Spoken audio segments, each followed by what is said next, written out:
রাজধানীর শাহবাগ থানার ভেতরেই সংঘর্ষ। ডাকসুর দুই নেতাকে মারধরের অভিযোগে উত্তাল পরিস্থিতি। ঘটনাকে কেন্দ্র করে উত্তেজনা ছড়িয়ে পড়েছে ঢাকা বিশ্ববিদ্যালয় ক্যাম্পাস জুড়ে। বৃহস্পতিবার 23 এপ্রিল সন্ধ্যায় ঘটে এই ঘটনা। মারধরের শিকার হন ডাকসুর সাহিত্য ও সাংস্কৃতিক সম্পাদক মোসাদ্দিক আলী ইবনে মোহাম্মদ এবং সমাজ কল্যাণ সম্পাদক এবি জুবায়ের। প্রত্যক্ষদর্শী ও থানা সূত্রে জানা যায়, একটি ফেসবুক পোস্টকে কেন্দ্র করে এই সংঘর্ষের সূত্রপাত হয়। অভিযোগ ওঠে, পোস্টটিতে তারেক রহমান এবং তার কন্যা জাইমা রহমানকে নিয়ে কুরুচিপূর্ণ মন্তব্য করা হয়েছে। এ অভিযোগে মামলা করতে শাহবাগ থানায় যান ছাত্রদলের নেতাকর্মীরা। অন্যদিকে অভিযুক্ত শিক্ষার্থী আব্দুল আল মাহমুদ নিজের নিরাপত্তা চেয়ে সাধারণ ডায়েরি করতে থানায় উপস্থিত হন। তার সঙ্গে ছিলেন ডাকসু নেতা জুবায়ের, মোসাদ্দিক এবং আরও কয়েকজন। থানা চত্বরে দুই পক্ষের মধ্যে প্রথমে বাগবিতণ্ডা শুরু হয়।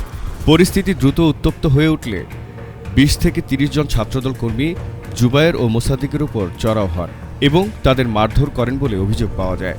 হামলার পরপরই পরিস্থিতি আরও উত্তেজনাপূর্ণ হয়ে ওঠে।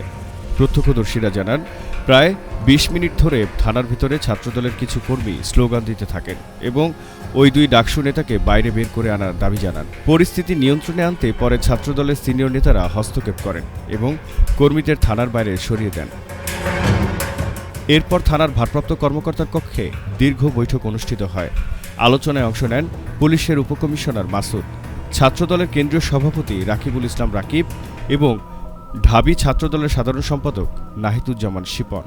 প্রায় 1 ঘণ্টার আলোচনার পর সিদ্ধান্ত হয় ডাকসু নেতাদের নিরাপদে বের করে দেওয়া হবে। পরবর্তীতে শাহবাগ থানা জামে মসজিদ সংলগ্ন একটি গেট দিয়ে তাদের নিরাপদে বের করে আনা হয়।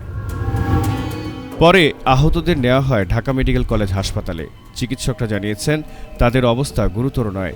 তবে এই ঘটনায় দুই পক্ষের মধ্যে পাল্টাপাল্টি অভিযোগ উঠেছে। ডাকসুর সাধারণ সম্পাদক ও ইসলামী ছাত্র শিবিরের কেন্দ্রীয় প্রচার সম্পাদক SM ফরহাদের দাবি, ছাত্রদল বহিরাগতদের নিয়ে পরিকল্পিতভাবে এই হামলা চালিয়েছে। অন্যদিকে ছাত্রদলের দাবি, তারা হামলায় জড়িত নয়, বরং পরিস্থিতি নিয়ন্ত্রণে রাখতে নেতাকর্মীরা ভূমিকা রেখেছে। এদিকে ঘটনার ভিডিও ধারণ করাকে কেন্দ্র করে কয়েকজন সাংবাদিকের উপরও হামলার অভিযোগ উঠেছে। এর ফলে পরিস্থিতি আরও উত্তপ্ত হয়ে ওঠে। শাহবাগ থানার ভেতরে এমন সহিংস ঘটনার পর আইনশৃঙ্খলা পরিস্থিতি নিয়ে নতুন করে প্রশ্ন উঠেছে। এ ঘটনার প্রভাব পড়েছে পুরো বিশ্ববিদ্যালয় এলাকায়, যেখানে বিরাজ করছে চরম উত্তেজনা ও উদ্বেগ। জহিরুল ইসলাম, বিডি অ্যাফেয়ার্স।